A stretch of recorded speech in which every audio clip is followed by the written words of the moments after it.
Into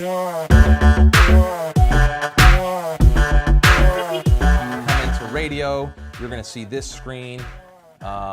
If you're logged in and you're not following people, you may not see much of a feed because the system only shows you stuff you want to see.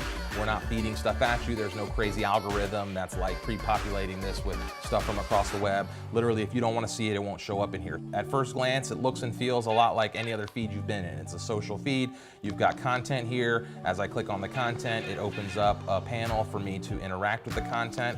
I can see comments right here. If I wanted to share this on some of the networks, we'll talk about that later. I can also connect with Facebook and Twitter. You see this little green button right next to here? That's where the payments come into play. And up top, you see the following and support buttons. I obviously cannot support myself, but if I was supporting someone else, you'll see this other mode will pop up. And again, I can make contributions. So any post inside of the network can be monetized. Any piece of content inside of radio can turn into a crowdfunding mechanism, can turn into a revenue generating opportunity for the people who create it. So it's no longer about creating content and letting other people monetize your online activity. It's about creating an environment where you could potentially create something cool, and as it goes viral, maybe you end up with some bucks in your bank account, right? And so why not create an environment where the people who are benefiting off the content they create online are the creators themselves, not the publishers and distributors of that content.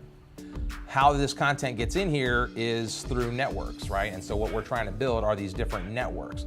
And so what you'll see in the bottom left corner of your screen are networks and stations. This link is visible anywhere you are inside of the web application. You have networks and stations. Networks are groups of people, stations are individuals, right? So like me personally, I would have a station. When you create an account in radio, you get a station, right? If stations start working together to curate information about a specific interest topic, that becomes a network. So in the bottom left, you'll see networks and stations, right? So here are the individuals, here are the groups, all right? That's always gonna be in the lower left corner of your navigation screen.